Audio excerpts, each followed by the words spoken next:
1971 সালে নারীদের উপর বর্বরতা দেখেন নাই? আপনাদের জন্য সুযোগ আছে। এখন জামাত ইসলামকে চুজ করেন। নারীদের উপর বর্বরতা কি সেটা দেখতে পাবেন। সেই নির্মমতা দেখতে পাবেন। নিজে সাক্ষী হতে পারবেন। মুখ ভর্তি দাড়ি, এই যে মাওলানা সাহেব সবসময় বলে বোনদেরকে বের হতে দেবে না, মাদেরকে বের হতে দিবে না। আমরা মায়েদের সম্মান দেই, মায়েদের সম্মান দেই, মেয়েরা মায়েরা, মেয়েরা মায়েরা। মেয়ে আর মা ছাড়া মুখে কোনো কথাই নেই। সবাই সম্মান পাবে। বিভিন্ন টেলিভিশনের সাক্ষাৎকারে এখানে সেখানে নারীরা যা ইচ্ছা পড়তে পারবে, যে পোশাক ইচ্ছা পড়তে পারবে। কে বলে এগুলা? এগুলা বলে কারা? মুরব্বীরা বলে না? আর টাকা দিয়ে কেনা ফেসবুকে যারা কমেন্ট করে বটবাহিনী, কি নোংরা, কি অশ্লীল কথা বলে। টাকা দিয়ে কেউ কি এরকম কমেন্ট করবে যদি ইনস্ট্রাকশন না থাকে?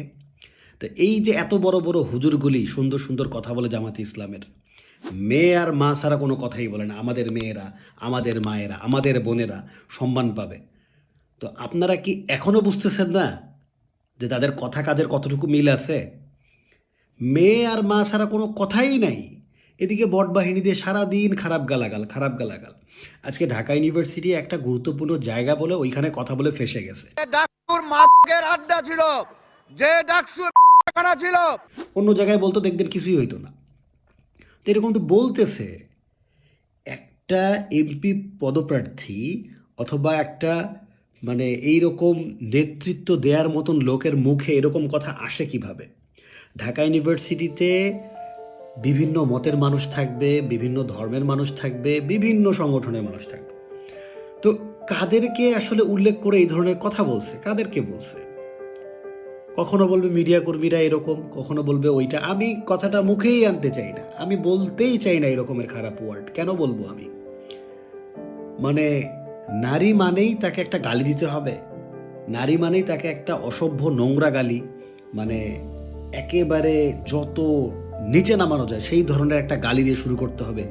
একমাত্র হিজাব পরা তাদের জন্য স্লোগান দেওয়া যে নারীরা আছে তারাই তাদের কাছে নারী। ওই যে বলে যে আমাদের মা, আমাদের বোন। মা কে জানেন? বোন কে জানেন?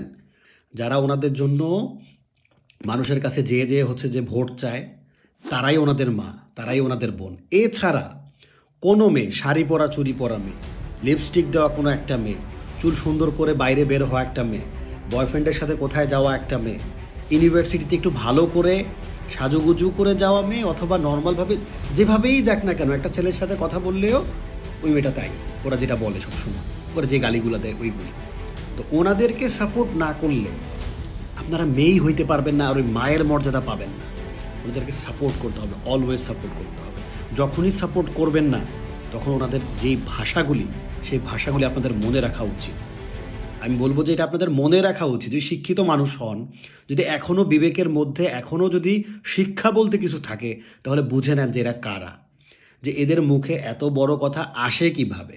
71 নিয়ে মিথ্যা কথা বলছে, মিথ্যাচার করছে, বীরঙ্গনাদের অসংখ্যবার নোংরা গালি দিছে বীরঙ্গনাদের। মানে যাদের এত বড় ত্যাগ, যাদের উপরে এত বড় অত্যাচার হয়ে গেল এবং এত বড় পাশবিকতা তাদের সাথে হয়েছে, এবং তাদেরকে মানে কি নোংরাভাবে কথা বলছে। এখন সময় আসছে, তাদেরকে সিলেক্ট করেন, তারপরে দেখতে পাবেন তাদের আসল রূপ ক্ষমতায় আসুক, তারপর আরও ভালো করে দেখতে